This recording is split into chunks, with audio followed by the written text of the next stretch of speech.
네, 오늘은 셋째 주일입니다. 우리 그리스도 우리 주님에 대하여서 좀 말씀을 전하고자 합니다. 오늘 본문에서 예수님께서는 주님의 자신의 고난과 십자가 죽으심과 부활에 대하여 지금 세 번째 동일한 말씀을 제자들에게 하셨습니다. 마태복음 16장 21절에 한 번, 마태복음 17장 22절, 23절에 한 번 이렇게 말씀을 하셨지요. 그런데 이 말씀을 하시자마자 20절에는 그때에라고 말하며 세베대의 아들의 어머니가 그 아들들을 데리고 와서 예수께 절하며 무엇을 구했다라고 말씀을 합니다. 세베대의 아들은 야고보와 요한이고 어머니는 살로메입니다. 예수께서 고난받으시고 죽으시고 부활하신 것에 대한 가르침에 대하여 우리 주님의 의도와 그리고 살로메와 야고보와 요한의 이 해석이죠. 는 전혀 좀 달랐다는 거죠. 예수님은 이들의 잘못된 해석에 대해서 바르게 잡아주셨죠. 주님의 바른 가르침이 없었다면 이들에게 예수님이 가르치는 바와 전혀 다른 의미를 가진 분이 되는 거예요. 예수님은 자신의 십자가 고난과 십자가 죽음과 부활에 대하여서 이 너희의 죄 때문에 내가 고난받고 십자가에 죽고 부활하실 것이다 라고 가르치셨는데 살로메와 야고보 요한은 예수님은 우리를 이 땅 가운데 성공을 주시는 분으로 예수님을 받아들였다는 거예요. 전혀 다른 의미죠. 예수님은 동일한데 예수님을 따르는 믿는 목적이 전혀 다를 수가 있다라는 거지요. 따라서 우리는 여기에서 세 가지 정도의 교훈을 얻을 수가 있는데 첫 번째는 이겁니다. 우리 그 죄 가운데 태어난 자연인, 죄로 물들어 태어난 원죄죠. 성경은 모든 인간이 원죄에 물들어 태어나 있다라고 말하고 있는데 이 죄에 물들어 태어난 자연인은 성경의 진리에 무관심하거나 그 진리를 자의적으로 해석한다는 거예요. 첫 번째 교훈입니다. 왜냐하면 이 죄로 물들어 태어난 인간은 탐욕입니다. 탐욕이 살아있어서 그 탐욕을 위하여 자기 중심적인 삶을 살아가게 됩니다. 이 성경의 진리가 율법이죠. 율법의 빛입니다. 하나님의 거룩의 기준인 이 율법의 빛을 통하여 인간의 마음을 비추지 않는 이상 인간은 변함없이 자기 중심적으로 사람을 바라보게 되고 내가 거하는 세상을 바라보고 해석하고 판단하게 됩니다. 사사기 17장 6절에 보면 그때에는 왕이 없으므로 사람마다 자기 소견대로 옳은 대로 행하였더라고 말씀을 하고 있습니다. 그때 왕이 없으므로 사람마다 자기 소견대로 옳은 대로 행하였더라. 것이죠. 자기가 기준이라는 거예요. 이게 죄인의 모습인데 성경은 모든 인간이 죄로 물들어 있기 때문에 자기가 기준이 되어서 자기 옳은 대로 행하는 것입니다. 이것이 자기 중심적인 삶을 사는 죄인의 모습이라는 것이죠. 그래서 왕이 필요하다는 것인데 왕은 공권력이잖아요. 성경의 신약에도 공권력이 필요한 이유가 인간의 죄성을 통제하고 제어하고 억제하기 위하여 공권력이 필요하다라고 신약 성경은 우리에게 말씀하고 있지요. 따라서 이 사사기에서도 동일합니다. 인간은 죄로 물들어서 탐욕을 위하여 자기 중심적인 삶을 자기 마음대로 살아가기 때문에 일반 은총인 공권력인 왕이 필요하다. 왕이 그 죄성을 통제하고 제어할 필요가 있다는 것이죠. 그래서 오늘날 일반 은총이 존재하는 이유가 여기에 있다는 것입니다. 따라서 이러한 원죄에 물들어 태어난 자연인이, 죄인이 바른 진리를 전하는 교회나 책을 통하여 이 진리를 접하게 되더라도 이 자연인의 상태에서 자연인은 그 진리에 관심을 가지지 않습니다. 진리에. 여전히 죄가 그를 지배하고 있기 때문에 자연인이 진리를 대하는 자세예요. 진리를 대할 때에 그 진리에 관심을 가지지 않거나 또는 그 진리를 자의적으로 해석하게 됩니다. 이게 자연인이 진리를 대하는 자세입니다. 그에게는 이 진리보다 죄가 지배하고 있기 때문에 자신의 탐욕을 채우는 일이 더 시급한 문제이기 때문에 그래요. 그 진리를 통하여 나의 영혼이 살아나는 일보다 그 진리는 탐욕을 죽이거든요. 그러니까 그 진리에는 관심을 가지지 못하게 되고 자연인은 자연히 자신의 탐욕을 채우는 그 일을 더 시급한 문제로 생각을 하게 됩니다. 그래서 자연인이 진리를 들을 때의 자연스러운 반응은 진리에 관심을 가지지 않는다. 무관심할 수밖에 없고 그리고 그 진리를 자신의 탐욕을 채우는 쪽으로 자의적으로 해석을 하게 된다는 것이죠. 그래서 예수님을 따르는 사람들 중에는 두 부류가 있었잖아요. 한 부류는 진실로 주님이 나의 죄를 위해서 오신 메시아, 어린 양이다 라고 믿고 주님을 따르는 이들이 있었고 또 한 부류는 무리들처럼 이들이 나를 따르는 이유는 떡으로 자기 배를 배불렸기 때문이다 라는 것이죠. 주님이 이 세상에서의 탐욕을 채워주는 분이기 때문에 따른다는 거죠. 자, 그러므로 오늘날 자연인이 진리를 접했을 때 일어나게 되는 보이는 반응은 그 진리에 무관심하다. 그리고 진리를 자의적으로 해석해서 우리 이 진리 주님을 내 탐욕을 채우는 세상에서의 성공을 주시는 분으로 우리 주님을 받아들이게 된다는 거죠. 예수님은 이 세상에 오신 목적을 성경은 분명하게 말씀해주고 있죠. 성경은 이 진리입니다. 진리인데 예수님 자신도 그렇게 말씀하셨군요. 성경은 주님이 오신 목적이 마태복음 1장 21절에서 아들을 낳으리니 이름을 예수라 하라. 이는 그가 자기 백성을 그들의 죄에서 구원할 자이십니다. 주님이 오신 목적은 단 한 가지. 자기 백성을 죄에서 구원하시기 위하여 오셨다는 것이죠. 그리고 우리 주님께서도 마가복음 2장 17절에서 이렇게 말씀을 하셨지요. 나는 의인을 부르러 온 것이 아니요 죄인을 부르러 왔노라. 주님이 오신 이유, 내가 왜 왔느냐? 죄인을 부르러 왔다는 거예요. 그리고 디모데전서 1장 15절에서는 그리스도 예수께서 죄인을 구원하시려고 세상에 임하셨다라고 말씀하고 있단 말이에요. 주님이 세상에 임한 이유, 하나님의 아들인 그 하나님이 성육신 인간이 되어서 이 세상에 오신 이유가 뭐냐? 십자가에 죽으신 이유가 뭐냐? 죄인을 구원하시려고. 이 한 가지 목적이다. 인간들에게 행복한 삶을 주시기 위해서가 아니라 죄 가운데 있는 죄로 물들어 태어난 인간, 그 인간을 죄에서 건지시기 위함이다. 이 한 가지 목적밖에 없다는 것이죠. 그런데 오늘 본문에서 야고보와 요한의 어머니 살로메가 두 아들을 데리고 와서 전혀 주님이 오신 목적과는 전혀 다른 목적으로 주님을 바라봤기 때문에 엉뚱한 부탁을 하고 있는 거예요.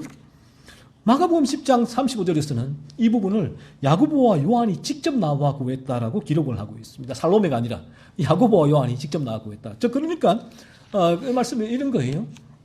야고보와 요한과 그 어머니가 똑같은 요구를 주님께 하고 있다는 거예요. 살로메가 야고보와 요한은 전혀 아닌데 두 아들을 데리고 예수님께 와서 그 청탁을 하는 게 아니라 야고보와 요한도 똑같은 청탁을 주님께 했다는 거예요. 그러니까 어머니에게 본인들이 직접 나오기가 껄끄러웠던지 본문에서는 어머니에게 부탁을 해서 어머니를 앞세워서 그 요구를 했던 것일 수도 있겠지요. 야고보 요한과 살로메는 하지만 공통적으로 똑같은 요구를 주님께 나와 하고 있다는 것이죠. 그들은 오늘 본문에서 요구를 그들의 부탁을 통해서 우리가 알 수 있는 바는 그들은 주님께서 말씀하시는 이 성경의 진리에는 별 관심이 없다는 거예요. 주님이 왜 이 세상에 오셨는가? 나 너 죄 때문에 온 거야 라는 이 진리에는 별 관심이 없다는 것이죠. 이들의 관심이 뭐냐? 오직 세상에서 우리의 탐욕을 채우는 것. 우리와 비슷하지 않습니까? 이 자연인의 모습이에요. 자연인의 모습.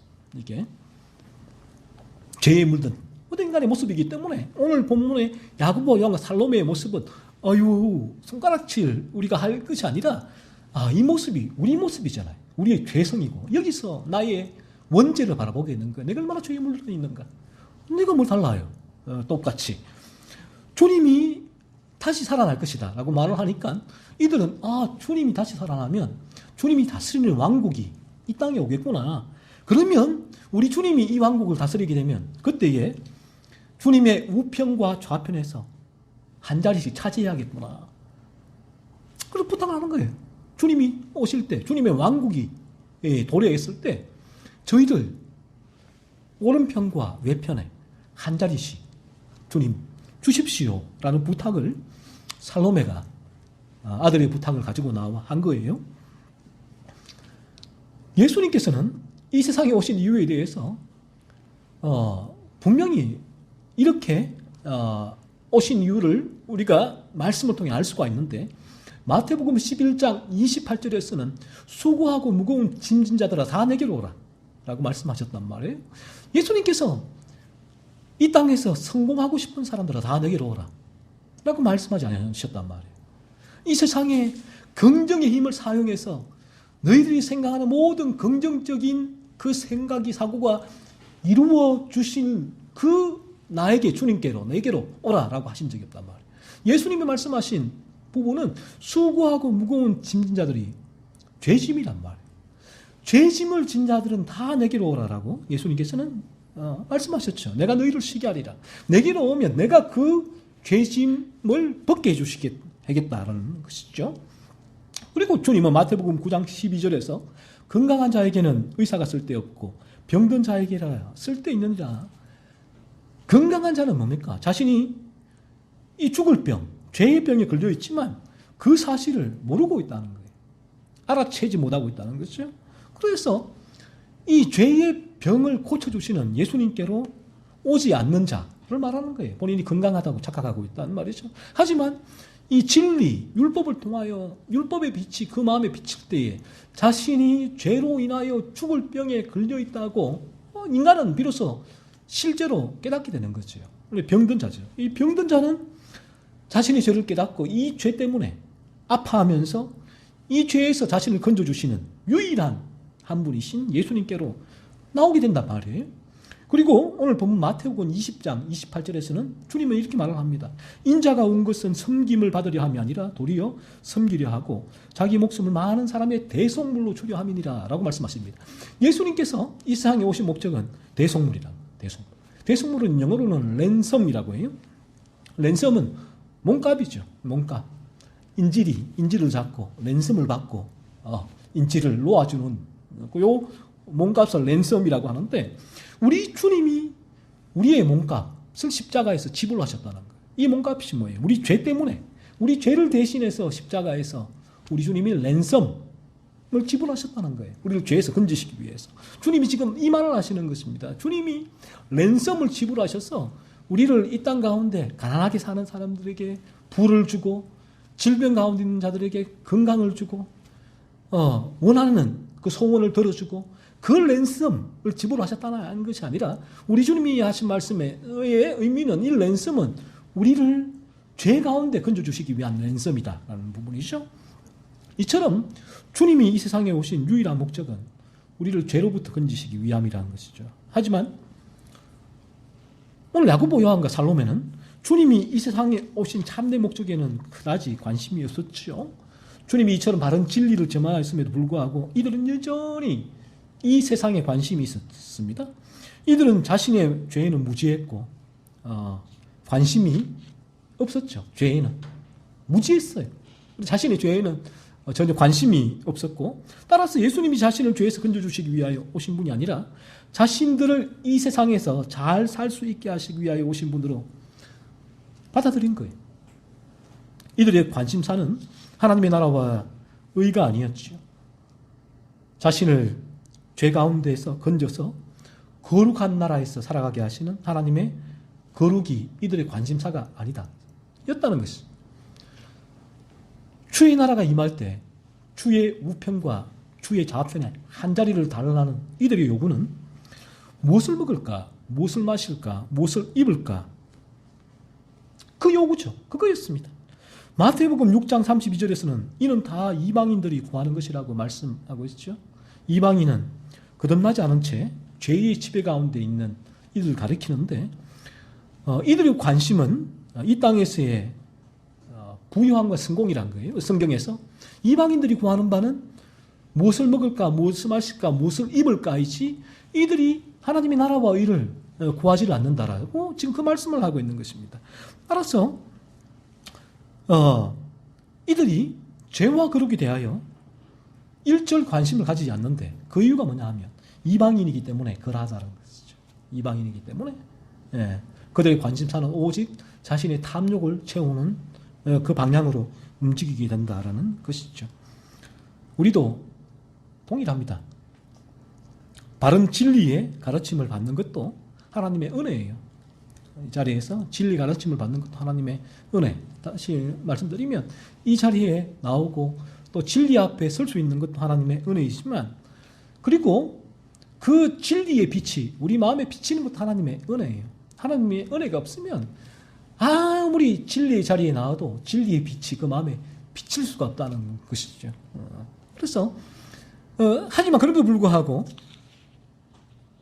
이 진리의 빛이 비치기 위해서는 진리의 자리에 나와야 한다는 거죠.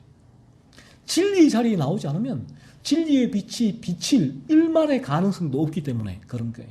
그래서 우리가 누구이든지 그들에게 이러한 진리를 전하기 위하여서 기도하고 틈을 또 보며 진리를 전하는 이유가 바로 여기에 있는 부분이에요. 이 진리의 자리에 나오고 진리를 접하는 것도 하나님의 은혜입니다. 하나님의 은혜가 없으면 아예 이러한 진리의 자리에 나오지도 않고 진리의 글을 읽을 수도 없으며 그 전하는 진리를 듣지도 않죠. 귀를 막아버리죠. 귀를 막아버리죠. 그래서 스데반 집사가 이 진리를 전할 때에 그들이 귀를 막고 일심으로 외치며 돌을 들고 쳤다라고 얘기를 하잖아요.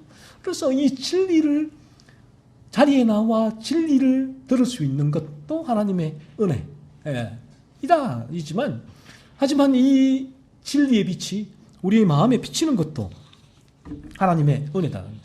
그래서 이 진리의 빛이 우리 마음에 비치지 않을 때는 이 진리를 듣는 자리에서도 우리 안에 있는 탐욕이 발동하죠. 그래서 그 가르침을 받은 진리가 오히려 교만의 도구가 돼버려요. 그 진리를 과시하고 자랑하며 이 진리를 모르는 자들을, 내가 알고 있는 이 진리 가르침을 모르는 자들을 업신여기게 되죠. 교만하게 되는 것입니다. 그리고 이 진리를 통하여서 오히려 이 세상에 부와 명예를 채우고자 합니다. 내가 진리의 자리에 나왔기, 하나님 나왔잖아요. 그렇다면 하나님 이걸 주셔야죠. 이렇게 딜을 하게 되죠. 마치 자판기에 동전을 넣으면 캔이 나와야 되듯이, 자판기에 동전을 넣는데 캔이 나오지 않으면 어떻게 합니까? 자판기를 때리잖아. 그리고 관리자를 부르듯이 마찬가지라는 것입니다. 진리를 듣는 자리에서도 자연인은 진리의 성령께서 그 빛을 우리 마음에 비추지 않았으면 전혀 다른 의도예요. 이 진리가. 진리를 통하여 죄에 대한 관심이 생겨나게 되는 것이 진리의 빛이 비칠 때예요. 그럼 죄에 대한 관심은 그리스도에 대한 관심으로 이어지게 되고, 이 진리 가운데 가게 되어지면 우리의 온통 관심은 죄와 그리스도가 되게 되는데, 그런데 이 부분이 진리에 비치지 않으면 진리를 듣는 이 자리에서 우리는 그 캔에 돈 넣고 그 캔이 나와야 되는 하나님과의 그 딜을 회심 전에 야곱처럼 창세기 32장 야복강에서의 회심한 야곱 전에 야곱이 끊임없이 하나님과 딜을 했던 것처럼 그런 딜을 하게 된다는 것이죠. 진리의 자리에서도. 그래서 그는 진리를 듣는 자리에서도 진리에는 관심이 없어요. 그리고 그 진리를 자신의 탐욕으로 채우는 방향으로 자의적으로 해석해버리게 되는 겁니다. 오늘날 교회에 자신의 부와 명예와 성공과 또 모든 이 건강을 이루어 달라는 아우성이 교회에 가득한 이유가 여기에 있는 거예요. 교회마다 그런 아우성이 가득하잖아요. 그래서 후안 카를로스 오르티즈 목사님의, 저는 건전한 이제 성경적 복음주의자로 보고 있는데, 그분의 책 가운데 이런 책이 있어요. 우리 기도의 대부분은 하늘나라에서 잡동사니 우편물처럼 취급을 나간다는 거예요. 왜? 이렇게 바른 진리를 구하지 않으니까. 이 진리를 듣고 자신의 진리를 통하여 진리를 가지고 자신의 탐욕을 성취하는 도구로 이용해서 하나님께 기도하니까 하나님께서 들으시기에 들을 수 있는 기도가 없다는 거예요. 잡동사니 우편물이라는 거예요. 다 구겨서 기도를 들으면 다 하나님 버릴 수밖에 없다는 것이죠. 그래서 우리는 이 진리를 듣는데 진리의 빛이 성령을 통하여서 우리만 비치지 않으면 성경이 말하는 참된 진리이신 그 주님께로 나가지 못한다는 거예요. 전혀 다른 방향에 있는 다른 주님께로 나가게 된다는 거예요. 똑같은 예수님인데 이쪽 방향의 예수님이 아니라 이쪽 방향의 예수님. 이 예수님은 뭐예요? 나의 탐욕이 투사해서 만들어낸 그 신이에요. 자신이 만들어낸 애장품. 그것으로 나가게 된다는 것이죠. 그리고 두 번째 경우는 지속적으로 우리가 바른 진리에 대한 가르침을 받을 필요가 있다는 거예요. 살로메와 야고보와 요한의 요구는 진리와는 전혀 상관없는 요구였고 이들의 요구를 들은 열제자가 어떻게 했습니까? 열제자의 반응도 재밌죠? 열제자가 듣고 그냥 넘어간 게 아니라 아이고 참 잘못된 요구를 하네가 아니라 이들이 분을 낸 거예요. 분. 시기 질투한 거죠. 분을 낸 겁니다. 주님이 정말 저 둘에게만 주면 어떡하나? 우리는 뭐가 되는가? 따라왔던 우리는. 왜 저런 음식으로 주님이 주시는 그 은혜를 인터셉트 하는가? 저들이 분을 낸 거죠. 그런데 물론 이 부분을 우리가 알아야 될 부분이 죄의 유혹이 있어요. 거듭난 자도 이러한 죄를 범할 수가 있습니다. 거듭난 자는 순간적으로 이런 죄를 범할 수가 있어요. 죄의 유혹이 있으니까. 하지만 이내 애통하죠. 이 죄를 내가 또 내 안에 이런 부분이 일어나는구나. 회개하시고 다시금 그 진리의 길로 걸어가게 되죠. 하지만 거듭나지 않은 자는 차이점은 계속해서 이러한 탐욕을 채우고자 하는 방향으로 그 삶이 움직이게 돼요. 그 차이점에 그들은 애통이나 아파함이나 돌이킴이 없죠. 계속 그 자리에 머물게 되는 것입니다. 오늘 본문에서 성경은 여전히 열제자도 제자라고 부르는 것을 볼 때에 오늘 야고보와 요한도 이러한 죄의 유혹으로 실수를 한 것이다 라고 보는 것이 바람직할 것 같아요. 여튼 이런 죄를 범하는 이 세 부류가 있는데 오늘 성경에서는 우리의 죄에 대하여 모습 보여주고 있는 거예요. 우리 주님을 올바른 진리로서 바라보지 못하는 인간의 탐욕의 죄를 보여주면서 성경이 말하는 바른 주님은 어떤 분인가를 말씀해주고 있단 말이에요. 오늘 이 주님을 진리를 바라보는 데 있어서의 이 진리를 받아들이는 다른 세 부류가 있는데 첫 번째 자연인이에요. 원죄에 물들어 있는 자연인. 자연인은 이러한 진리를 듣지 않으면 진리의 빛이 그 마음에 비칠 기회조차 상실하게 되죠. 이러한 빛을. 제가 앞에도 말씀드렸지만 이러한 진리를 계속 들을 때에 진리의 빛이 성령을 통하여 그 마음에 비칠 기회가 있어요. 그래서 우리가 진리를 전할 이유가 있고 진리 앞에 계속해서 우리가 나오고 또 이 진리 앞에 사람들을 세워야 될 이유가 여기에 있는 부분이다라는 것입니다. 그래서 이 자연인은 진리를 들을 때에 자연인의 반응은 진리에 무관심할 수밖에 없다라는 부분들 너무나 자연스럽다. 거기에 대해서 우리가 어떻게 저럴 수가 있나? 분노하거나 절망할 필요가 없다라는 부분이에요. 어느 순간 성령이 역사할 때에 이들은 자신의 죄를 바라보게 되고 그리스도를 바라보게 되는 죄각성의 상태에 이르게 되죠. 두 번째로 죄각성 가운데 있는 자는 이런 진리를 통하여 진리로 나아가는 길을 방해하는 장애물이 제거가 됩니다. 그래서 더욱 자신의 죄를 깊이 바라볼 수 있게 되지요. 여전히 자신이 세상을 사랑하고 세상에서의 성공을 추구하는 죄 가운데 있는 자이며 자신의 힘으로는 이러한 죄에서 건진받을 수 없다는 사실을 진리를 통하여 더욱 깊이 깨닫게 돼요. 그래서 주님이 말씀하신 대속물로서의 그 그리스도께로 나아가게 되어서 거듭나게 되는 역사가 죄 가운데 있는 자에게 있게 되지요. 그리고 세 번째로 거듭난 자는 이런 죄의 유혹에 빠져요. 이런 죄를 범할 수 있다. 거듭난 자도 죄의 유혹에 빠집니다. 이처럼 야고보와 요한처럼 주님 이 땅에서 좀 잘 먹고 잘 살기 원합니다. 라는 내 세상에서의 내가 원하는 바가 이루어지길 원합니다. 라는 그런 죄의 유혹에 빠질 수가 있는데 이러한 진리를 들음으로써 그러한 죄의 유혹에 빠지지 않고 더욱 온전한 거룩을 위하여 나갈 수 있게 되는 거예요. 거듭난 자들에게. 거듭난 자들에게 진리는 우리 안에 있는 그리스도의 생명력을 더욱 폭발적으로 이제 활동하게 하는 힘이 되죠. 진리가. 저는 추진력과 동력이라고 얘기를 합니다. 거룩을 위한. 자신의 죄를 바라보지 못하고 주님을 바라보지 못하고 세상을 바라보며 세상을 사랑하는 죄의 유혹이 일시적으로 들어올 때에 이러한 진리를 통하여 거듭난 자는 애통하게 되죠. 애통하게 되고 아파하고 회개하고 그리고 더욱 그 이후에 민감하고 예민하게 이러한 죄를 찾아내고 밀어내고 죽이는 삶, 거룩을 위한 추진력과 동력을 공급받게 된다라는 것입니다. 그래서 이러한 진리를 우리가 계속 들을 필요가 있다라는 부분이죠. 그래서 어느 순간 성령께서 이 진리를 들을 때에 진리의 빛을 비추어서 진리가 우리 안에 작동하게 되어지면 인간은 그렇습니다. 바른 진리가 들어오게 되어지면 인간에게 바른 진리는 자신의 죄만을 바라보게 해요.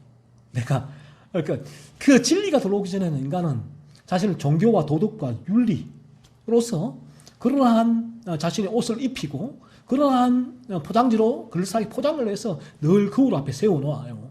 그래서 인간이 자신이 진리가 참되게 들어오기 전에는 그러한 종교와 도덕과 윤리에 알록달록하고 예쁜 포장지를 가지고 자신의 포장을 해서 거울을 보기 때문에 자신은 종교적이고 도덕적이고 윤리적이다.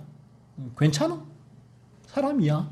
정도로 자신을 바라보게 되어집니다. 하지만 바른 진리가 들어오게 될 때, 진리를 들을 때 성령께서 진리의 빛을 우리 마음에 비추어지면 어느 순간부터 그 포장지가 찢어지고 안에 포장을 해놓았던 실체가 드러나게 돼요. 포장지. 진리의 광선 빛은 인간이 만들어 놓은 포장지는 얼마나 나약한지 몰라요. 능마와 같아요, 사실은. 물에 젖으면 다 찢어져 버려요. 그런 포장지로 인간은 자신을 끊임없이 두 겹, 세 겹 포장을 하는데 진리의 빛이, 진리의 물방울이 떨어지기 시작하면 포장지가 찢어지고 갈라지고 녹아내리죠. 그러면 안에 실체가 드러나게 되는 거예요. 자신 안에 있는 죄에 가공할 추악함, 추접함, 더러움, 비참함을 그때야 발견하게 되죠. 자신을 바라보게 되고 흠칫 놀라게 되는 역사가 진리의 빛이 비출 때 인간에게 일어나게 되죠. 참 내가 이렇게 죄로 물들어 있구나. 이게 원죄의 실체와 마주쓸 때 일어나는 현상이지요. 그럴 때 이제 인간은 다른 게 보이질 않죠. 이 죄.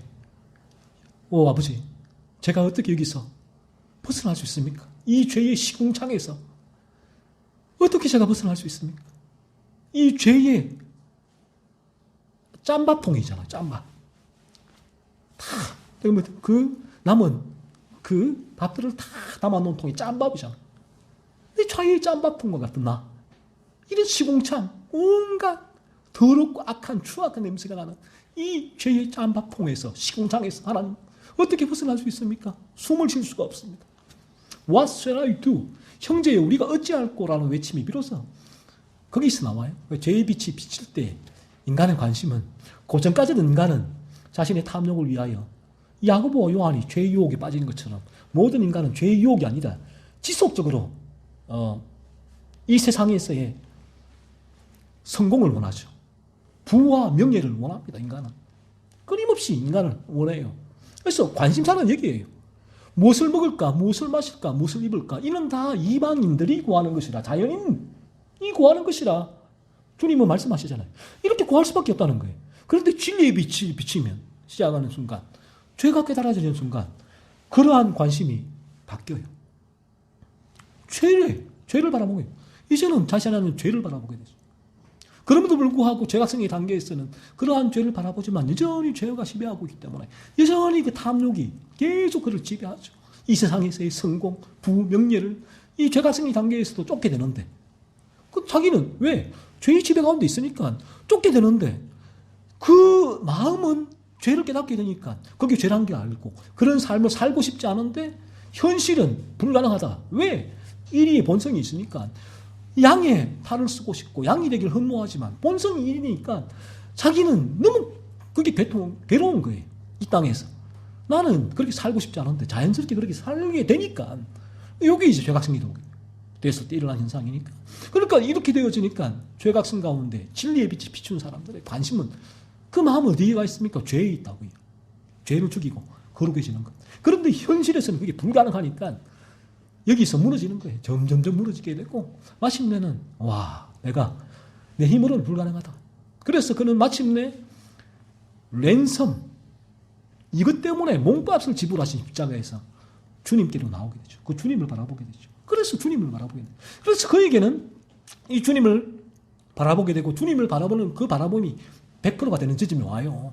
내 의가 완전히 무너질 때 죄로 물들어져서 수고하고 무거운 짐이 나를 누르고 짓눌러서 내가 완전히 짐에 깔려서 아무것도 할 수 없는 상태가 되었을 때 인간은 비로소 그 전까지는 내가 뭔가 하려고 해요. 종교도덕 윤리가 죄를 안 지려고 하고 기도도 해보고 청교도 책도 읽어보고 금식도 해보고 자기 의지를 가지고 다 해보려고 하지만 마침내 죄에 수고하고 무거운 짐이 그를 완전히 깔아뭉갤 때 아무것도 할 수 없어요.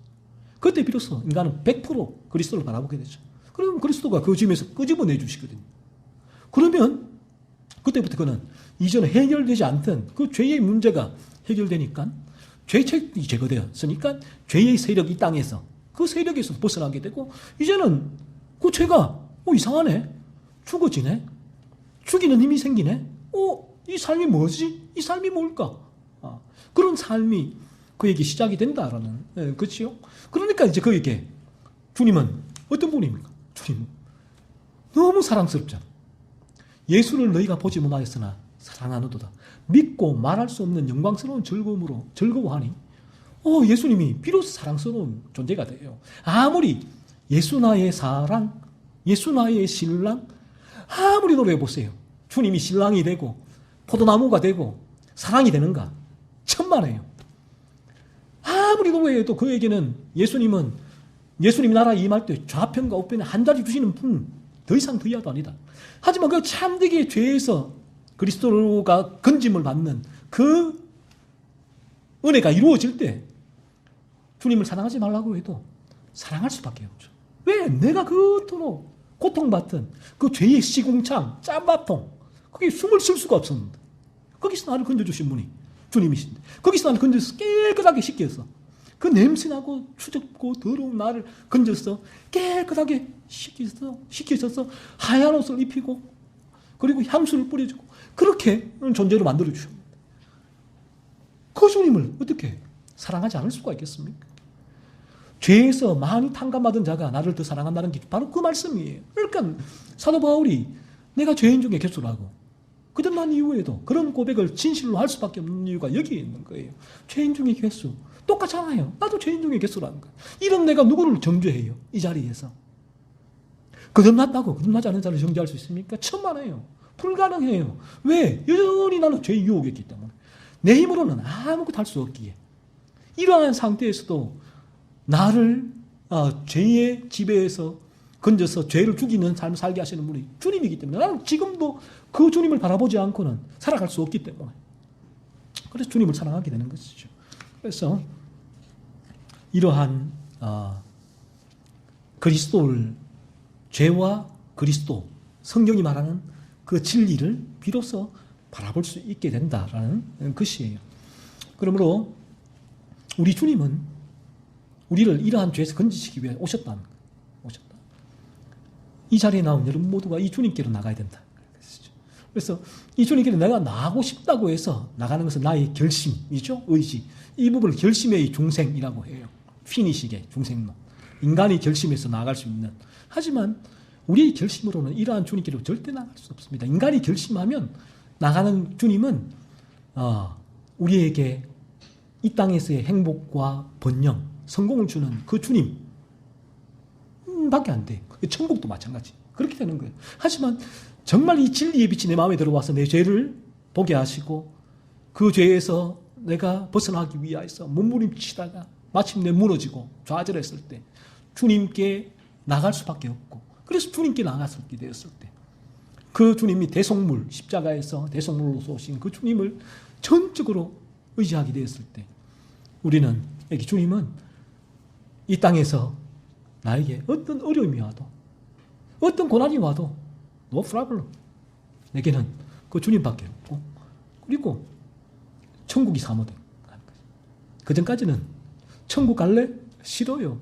내가 믿음 생활 잘하지만 정말 천국 갈래? 죽고 싶니? 싫어요. 싫어요. 라고 하죠. 하지만 참되게 진리가 들어오게 되어지면 이 죽음이 조금 달라져요. 죽음이 조금 달라지고, 이 죽음 앞에서도 예전에는 인간의 원죄로 말미암아 죽음에 대한 두려움이 왔거든요. 죽음은. 인간은 죽음을 두려워하죠. 모든 인간은. 그런데 우리에게 이 새로운 생명이 들어오고 나서 죽음은 좀 달라집니다. 죽음이. 죽으면 내가 이제는 그 주님, 영원히 나를 거룩하게 하시는 그 주님을 만나고 또 거룩해지는 저 자리에 가게 되어지는데, 그래서 천국을 사모하게 되죠. 오늘 아침에 제가 아침 혼자 조금 일찍 와서 앉아서 이제 블로그에 하나 글을 올렸는데, 이제 그런 부분에 제가 한번 읽어 드릴게요. 한번 들어보세요. 오늘 주님이 부활하신 날 아침, 주님이 계시는 나라를 더욱 간절히 흠모하며 바라본다. 내 안에 끊임없이 일어나는 죄의 유혹, 이로 인한 애통과 고통, 날마다 죄와의 피비린내 나는 전투를 감당하며 주님만을 바라보게 된다. 죄에 대한 나의 무력함을 철저히 느끼며 십자가에서 나의 죄를 대속하신, 이러한 죄에 맞서 싸우고 죄를 이기는 힘을 주시는 사랑하는 주님을 묵상하며 바라본다. 비록 죄에 맞서 싸우다가 죄 앞에 잠시 무릎을 꿇을 때도 사랑하는 주님은 내게 애통하는 마음을 주시고 다시 거룩한 길을 걸어가도록 힘을 불어넣어 주신다. 그리고 세상의 사람들이 범하는 죄를 날마다 목도하며 그들이 얼마나 죄에 무관심한지 뼈저리게 느끼게 된다. 이처럼 이 세상의 삶은 죄 가운데서 애통하고 고통하고 아파하며 죄와의 끊임없는 전투를 벌이며 저 영원한 고지인 천국을 향하여 조금씩 전진해 나가는 나그네 전사의 삶과 같다. 그래서 오늘 이 아침에 천국을 더욱 소망하게 된다. 그곳에는 더 이상 죄로 인한 고통과 전투가 존재하지 않으며 우리 주님과 더불어 거룩한 삶을 영원히 살 수 있기 때문이리라. 죄로 인하여 모든 인간은 죽음에 대한 두려움을 가지게 된다. 하지만 죄로 인하여 고통받지 않는 거룩한 천국에 대한 소망이 죽음에 대한 두려움을 압도하기에 나는 오늘도 천국을 흠모하고 바라보며 소망하게 된다. 오 주님, 온전한 거룩이 이루어지는 천국에서 거룩하신 삼위일체 하나님을 온전히 누리며 거룩한 성도들과 온전히 교제하는 그날이 속히 임하기를 소망합니다. 진리 앞에 나와서 이 진리의 빛이 우리의 마음을 비추게 된다면 우리는 똑같습니다. 다 같이 이러한 죄에 대한 관심을 가지게 되고, 그리고 이 죄에 대한 관심이 그리스도만을 바라보게 되고, 그리스도께서 우리를 죄에서 건져주셨을 때 우리는 저 영원한 천국, 이 죄가 없는 곳을 동일하게 소망하게 되고, 그럴 때 우리 당차 모두 다가 저 영원한 천국에서 거룩한, 지금 우리도 교제를 나누지만 이 교제는 불완전해요. 이 땅 가운데서 거룩한 성도들이 나눈 교제도 불완전하다라는 부분이에요. 그 안에도 여전히 죄가 유혹하게 있죠. 하지만 저 영원한 천국에서는 온전히 거룩한, 흠도 점도 없는 그런 거룩한 교제가 우리 모두가 나눌 수 있게 될 것입니다. 삼일체 거룩하신 하나님, 거룩하신 주님, 거룩하신 성령님과 더불어서 그 날을 우리가 이런 진리를 통하여 소망하게 되기를 원합니다.